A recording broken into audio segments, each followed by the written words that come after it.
Hello, everyone. My name is Sarush Zagi, and I'm here with my myofunctional therapist and partner, Sanda Valku Pinkerton.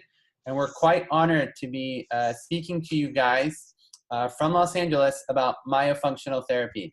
And before we start, I really want to help thank the organizers of the Sleep and Dreams meeting of CAFE, especially Dr. Yu Chin Lee, Dr. Ann Ho, and a big thank you to Dr. Stanley Liu for inviting us here to present this information to you. So Sanda and I are working out of Los Angeles in a group called the Breathe Institute.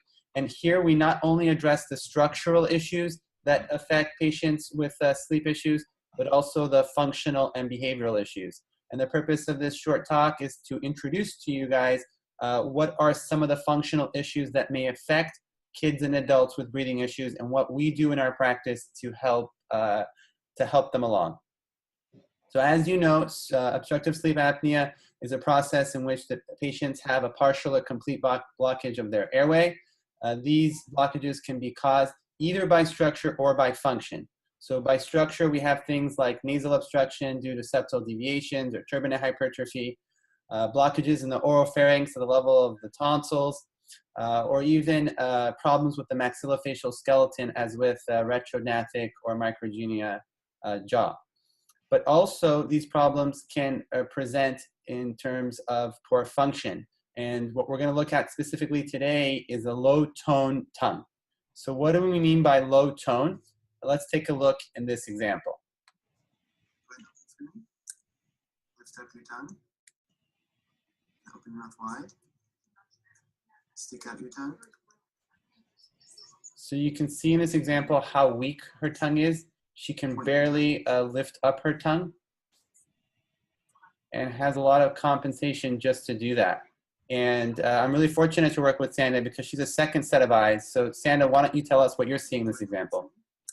Definitely what I see here, it is a low tone tongue, like you already mentioned. And the way I'm looking at it is that you ask the patient to protrude her tongue, but she was able just to actually protrude the tip of the tongue. And as you notice, the tip is being lifted. And the back of the tongue, like 2/3 of the posterior part of the tongue, they are just, it's low tone, not moving. And also you can see a weak chin. The chin and the lips are trying actually to help the tongue to come forward. Excellent. So this is an example of a functional problem that can cause, for example, tongue base obstruction in this case. So Sanda, tell us, what is myofunctional therapy? Well, myofunctional therapy, it's a set of exercises, but not only that actually, because we work obviously with the tongue tone to increase the strength of the muscles in the tongue and the face, but as well we are guiding the patients in proper swallow and breathing. So there's actually a meta-analysis that we performed out of the Stanford group in which we looked through the literature and identified that myofunctional therapy can actually help improve the apnea-hypopnea index by 50% in adults and 62% in children. And Sanda, why don't you tell us about your perspective on this study? My perspective was I was unbelievable excited about this research paper because actually was putting myofunctional therapy on the map as an adjunct to treating sleep disorders. Yep. So Sanda, tell us about some of the therapy goals and objectives.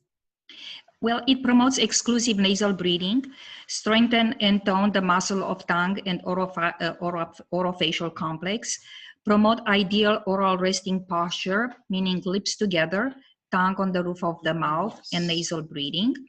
Identify compensations of the jaw and neck during chewing, talking, and swallowing. And also makes patients being aware and eliminating parafunctional habits as tongue sucking, nail biting, hair chewing, and so on. And so here's an example of one of the patients that Sanda and I shared. This is a 23-year-old gentleman with sleep apnea, as well as tightness in his neck, head, and shoulders. He had trouble falling asleep, really couldn't sleep on the back and much preferred to sleep on his side. He had PMJ pain, clicking, and dysfunction, recurrent sinus infections, along with anxiety and depression due to these issues with chronic fatigue. And so while Sanda was working with this patient, she actually asked for a baby picture. And why don't you tell us what you're seeing in this picture, Sanda? Well, yeah, in one of my sessions talking with Trevor, actually, I asked him, I said, do you have any pictures about when you were a child, as a child? And definitely he talked with his mother. And here, as you can see, you see the baby having really a severe tongue tie. That's right. And the truth is that these issues are oftentimes present in young children. And if we can treat them early, we can often present a lifetime of issues with snoring, sleep apnea, and jaw dysfunction. Let's hear a little bit from Trevor himself. I had had a number of problems throughout my life, which I had tried to address with braces, with getting my tonsils removed, with all sorts of treatments, and finally I went to a dentist in Los Angeles, almost ready to do another round of braces, and he referred me here to Dr. Zaghi. And I did 6 weeks of myofunctional therapy, and a tongue tie release, and then 6 more weeks, which is still continuing. But already I can tell that I can breathe so much easier. My neck was tensing up. To the point where I could see the tendons, which other people could see the tendons popping out of my neck. And that's, completely gone, basically. I can speak a lot easier, I feel like. I just am more relaxed in general. So, yeah, I would highly recommend to anyone who is having trouble diagnosing exactly what is wrong with them, trying and seeing if this is maybe the answer. And so that kind of underscores the importance of identifying these issues early, because tongue tie issues may present in infants with swallow and speech issues, but if it goes undiagnosed, our recent studies actually show that it can lead to underdevelopment of the maxillofacial skeleton as a risk factor for nasal breathing limitations, sinus issues, and then later on causing functional and structural issues that affect the airway, leading to snoring, teeth grinding, and eventually sleep apnea. Sanda, go ahead and tell us how we can identify some signs of oral myofascial disorders. There are intraoral and extraoral signs that we can look for. Intraoral will be scalloped tongue, linea alba, diastema, tongue thrust, dori, open bite, cross bite present, narrow palate, recession, and also obstructions and wear facets from bruxism. Extraoral signs will be forward head posture, forward shoulder posture, gait, pigeon toe walk, mouth breathing, lip competency. And we actually published a study to assess for tongue tie, and this is based on the work of Audrey Yoon, as well as Stanley Liu, myself, and Christian Dimino, in which we evaluate for tongue tie based on the percentage of tongue mobility as a comparison to mouth opening. So in this example, you see in A, the patient is asked to open their mouth all the way, and they're opening, the maximal intratonsil mouth opening is 48 millimeters. Then we ask them to put their tongue to the tip of the incisive papilla, and in this example, it's 34. And you take a ratio of that, and the ratio of 34 to 48 gives you a measurement of about 70%. And then so we say that the tongue mobility is 70% or grade 2 functioning. In general, we consider less than 50% tongue mobility to be abnormal, and greater than 50% to be in the normal range. So if they're less than 50% functioning, this would be a criteria for functional ankyloglossia. And a lot of times patients with these functional issues, they can compensate and strain for the functional limitations. Since they're not able to lift up their tongue with the intrinsic tongue muscles, they have a forward head posture and are really straining with their neck and jaw, and that can oftentimes contribute to the pain that they experience.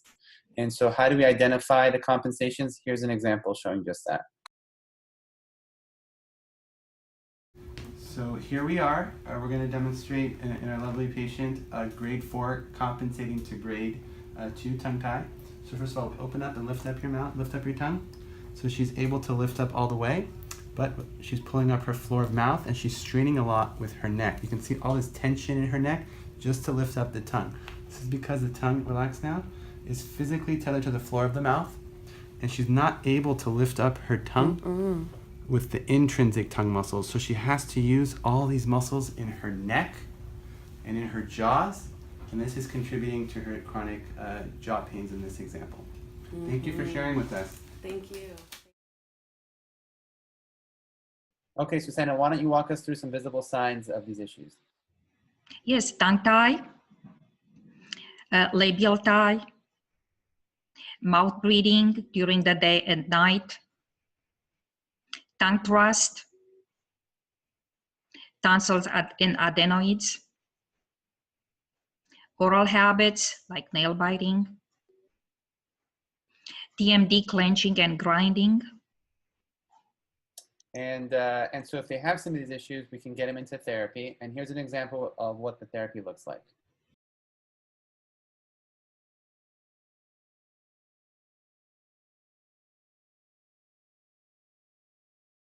Myofunctional exercise for post-frenectomy, tongue tie release surgery. Let's practice a tongue exercise that will help with your tongue tie recovery and establish a proper posture and function. Level 1 exercise, first week after surgery, immediate post-op healing and range of motion. Snake exercise, make a point with your tongue. Extend the pointed tongue out of your mouth and pull it back in. Make sure the tip of your tongue does not touch the lips. Repeat 25 times. Waggle flap. Place the tip of your tongue on your upper and lower lips. Move the tip of your tongue up and down. Repeat 10 times. Waggle spot. Move the tip of your tongue from side to side, left, right, and spot. Touch the spot with the tip of your tongue. Continue to waggle the tongue and return it to the spot. Repeat 10 times. Jawbreaker. With lips closed, point the tongue into your left cheek. It should look like a jawbreaker in the side of your cheek. Hold for 10 seconds. Now move it to the right. Hold for 10 seconds. All right, so that gives you a little sense of what myofunctional therapy is all about. So in closing, myofunctional therapy can really help with speech, swallow, as well as sleep apnea issues, but it can also help with orthodontic occlusion. And so here's an example of a lady who came to us with snoring, teeth grinding, jaw pain, and dental malocclusion. And after only 3 weeks of myofunctional therapy, she was significantly improved in a lot of these respects without needing an NTI device or an orthotic. And you can see these pictures of her dental occlusion already improving with only 3 weeks of myofunctional therapy. So we want to really thank you guys all for the opportunity to present with you and share a little video with you showing how powerful the tongue can really be.